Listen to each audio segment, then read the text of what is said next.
on. Let's get into the swing of things. It's Friday, the 8th of February 2019, and I'm arriving at the Mount Edgecombe Country Club after work for a 3 o'clock for 3:15 tee-off time. It's going to be 9 holes on a Friday afternoon. Very exciting week because it's been a bit of practice and it's been a little bit of introspection, but working on some foundation for the swing and going to be taking that out into the practice round for today, but looking forward to some match play over the Sunday. And I actually, obviously not on my own, I've actually have a fellow pro, Mickey Hoff. He's the golf director at Mount Edgecombe. If you visit Mount Edgecombe website, it's www.mountecc.co.za, and you can actually get a full listing of all the functions and activities that you can do at the golf club. But we are on the golf section. The lakes is open, the woods is closed. We have a cart and we are going to be playing 9. And I think the issue here is you're going to be playing Stableford points. So I have been playing a lot of yellow tees and the wind is really up. Not feeling like it's coming into my face, but it's definitely a crosswind for most of the holes. It felt like a 3-club wind when I actually hit a few balls at the range. I managed to get at least a medium bucket just so I could get a little bit warmed up. And arriving at the course, I actually felt a little bit more comfortable. Felt I could, start on any situation. But let's get into the round hole by hole. So, also just going to give you some of the swing thoughts and cues with my fellow player, because I think it's very important to include it in this experiment, which is a 20-round experiment. We're on to round number 16, and obviously just by listening to the podcast over and over again, you get to hear about how many up and downs or where was I missing that comes through. But, obviously with Mickey, we're going to be actually putting down a little bit more of a formal rating, something into a score. And that's actually going to be something that I'm just going to extend beyond the experiment. At the end of the day, he plays off a +2, +3. I'm playing off a 3 off the yellow tees on the lakes. So we actually go to hole number 5 because there is a bit of a crowding around tee number 1. And obviously with no putts, I'm quite familiar with the greens on the lakeside. They do have a very good roll to them. You just got to be careful not to strike some of the putts from medium range and get the bobble to get the ball obviously not offline, but you can go past the hole very quickly with some of the wind and environmental conditions. So hole number 5, both of us, probably feel like we would want to start on 1, but we start on 5 and it's not looking very easy as we are playing off the white tees. It's a driver, because it does feel like a very hectic headwind, almost 3 clubs, and just get it at least on a target line and commit to a target line. So I had the 3 sort of grains running away from me on the fairway. That's middle fairway. Anything middle fairway and left of fairway would be ideal, so that you could have space on the right of the hole. The hole is actually tucked in sort of short left, and at the end of the day, playing to the center of the green is the right thing to do here, and 4 is a good score. So I actually did leak the drive a little bit to the right, and I did actually have a slight tree trouble, and obviously with my lie being a little bit above my feet, it was going to be quite difficult shaping it left to right. I thought distance would be more important, so anything around the green, and bonus if I can find the green, but it was a risky shot, and I executed a 7-iron from probably about 138 meters out, which sounds harsh, but if you do catch the ball quite high, the wind would bring it back quite significantly on the last phase of its ball flight.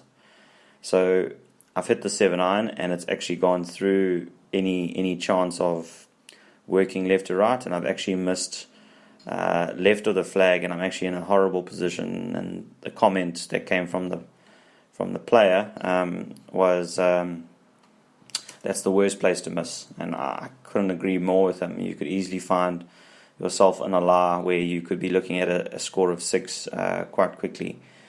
He actually hit an approach that also sort of missed his target right, but he made sure he didn't miss left.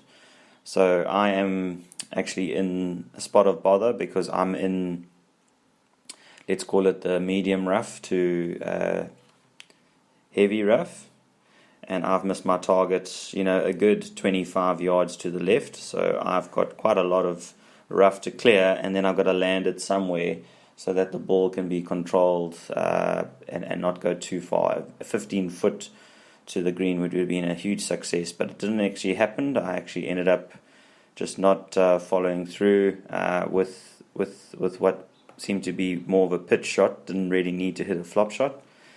And my partner also, he hit a putt because he was far right, and he had more than 35 foot to make an outside chance of birdie, and he actually hit it a good 11 foot past. So he struggled to make par, and I've made it 6 very quickly. So not the best of starts, but at the end of the day, that is part of the experiment. It's to look at bounce back percentage, also keep your rhythm. I mean, I had a putt for bogey from the fringe, and I felt like I had my rhythm. I went through a routine that I am used to, and it is very important to keep these routines and mantras very consistent because it leads to a reliable process. And off to hole number 16, which looks also playing maybe longer than it looks. And I take 3-wood as well as my partner, and we both have 2 different shapes. I hit a right to left off the tee. I found the fairway, but I'm probably going to have a shot where my feet are above the ball, and the pin is right back on its right shoulder, and my partner hits a left to right shot away from the other, let's call it hazard on the left, and he's given himself probably about an extra club that he won't need to take compared to me. I mean, I end up taking a 6-iron because I'm playing a 190 or 185 meter shot carry, and he's taking maybe a 7-iron, and he puts it very close. I've actually hit it on the head because I think I was out of the shot a lot too quick, and at the end of the day, I just need to stay on those trickier shots a little bit longer because there's quite a lot of movement for the lie and the way I'm addressing it. So staying still and keeping my head position and not looking at the result too quickly is very important, and I know that. It's just amazing how it does happen under pressure. I've taken a double now because I actually got cute with the pitch shot and put it in the bunker, and I did an up and down out the bunker. My partner missed the birdie putt, and he's made a par. So I'm already 4 over after 2 holes, and my partner is 1 over. We go on to the 7th hole, which is a par 3. I found that hole to be very underrated. A lot of people would describe it as being a shot that you need to hit a cut. I agree. The wind now feels like it's coming off the right shoulder, so it's going to be very hard for you to find the hazard that runs the whole of the par 3 and around the back. And it's also got a bunker on the right side of the green. So there's quite a lot of protection, especially if they place the pin, somewhere, center to right of center of the green. But today it's actually looking front left. And at the end of the day, you just want to find center of the green and not even play with the right half of the green. So I've hit a decent 8-iron. Didn't get the actual collection of speed that I probably wanted at impact, but I've actually found the green and got an outside chance of birdie, and did make a comment to Mickey that I need to get this birdie putt in a position that I don't put a 3-putt on the cards, or I don't have a chance of a 3-putt. That's quite negative. I agree with him. I mean, I should have actually thought about the read and the analytics, and then actually just stuck to a feel and that would have resulted in something much better than what actually did happen. Is I hit, a distance putt that's medium distance, and it actually did end up pin high, but to the right. But I had to concentrate on making the par save, which was a 5 to 6 footer. The seventh to get a par as well as my partner. That's pretty good. I found that hole to be very tricky. A 2 club or a birdie there is a bonus. But now we're on to the 8th. My partner's got the driver out because you've actually got wind hurting off the right shoulder and helping. And a driver is a great play there. I mean, he actually ended up hitting less than wedge for his second shot, giving himself a good eagle chance. I never hit driver on that hole. I just, in the old rules, I'm too worried about steering a driver out of bounds and then you have to reload. So maybe I need to change my thinking, because hitting a driver on a par 5 makes a hell of a lot more sense. And I mean, I still come away with birdie on the 8th hole at the Lakes with a hybrid or a 3-wood off the tee. So thinking back now, I hit a 3-wood that played for a bit of safety. I did have myself an awkward second shot, but I could have hit a hybrid and had a better result. But I got talked out of hitting a layup, and I actually ended up going for the green with my ball being right above my feet. And it was a punchy 5-iron that almost missed the bunker. That's probably just 35 yards short of the green. And if it did clear that bunker, I could have had a chance for maybe a birdie or eagle putt that was within a reasonable proximity. But I had a very difficult sand save, which wouldn't require a lob wedge. I actually took the gap wedge just because of the 35 yards that I felt that I needed to carry. And I actually did fundamentally break down the swing, and I actually spent a lot of time in the swing. I never got it over and done with too quickly, and I actually ended up with a really good result. There was so much going on for the bounce that it could have actually had that one bounce on the fringe, and because of the wind and releasing the ball past the flag is like 5-6 on, you could have yourself a situation where I could have had a tap and birdie from a really, really difficult sand lie. And I ended up making par because I had a birdie fringe putt, went a little bit past, and my partner, I looked at his eagle putt, which was a good 30 foot into the wind, and he absolutely he really, really forced the putt to get close to the hole, and he did very well to leave it in the throat for his eagle try, and then he taps in for birdie. So my partner is back to even, and I have actually gone 4 over after 4 holes, and now we're teeing it up now for the stroke 1, and we both hit 3 irons off the tee. He hits the left to right shape. I hit the right to left shape. It did actually do a baby draw if I look at it, but I'm not too sure if the wind might have been more of a factor there. But nice to hit a 3 iron on that hole, because there is a water hazard and a lake that runs the whole of the left of the hole.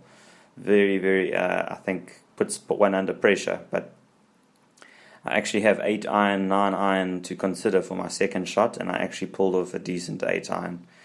My partner decided to hit a wedge, and he was unlucky. He ended up a little bit short. He probably had to do a fringe putt across the grain, and he did put himself sort of 3 foot to try and make par, and he made a very good par that slides hellish right to left, and he got at least a decent par on that hole. It was a good score. My birdie putt was way above the hole, so I had a downhill birdie to make, and with the wind coming into me, I thought, well, this ball will hold up quite nicely, and I was just so surprised that I started at center. It moved off its line, and it was actually leaving the hole from about 5-6 foot out, and it came back ever so slightly just to miss the left edge, and gave myself sort of not even 3 foot, which is gimme range.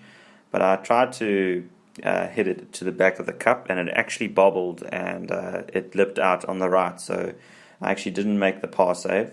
That is a big mistake with the competition on today. 3 points on hand for the Stableford, and my partners at least sealed the par, but I've actually walked away with 2 points because of the bogey.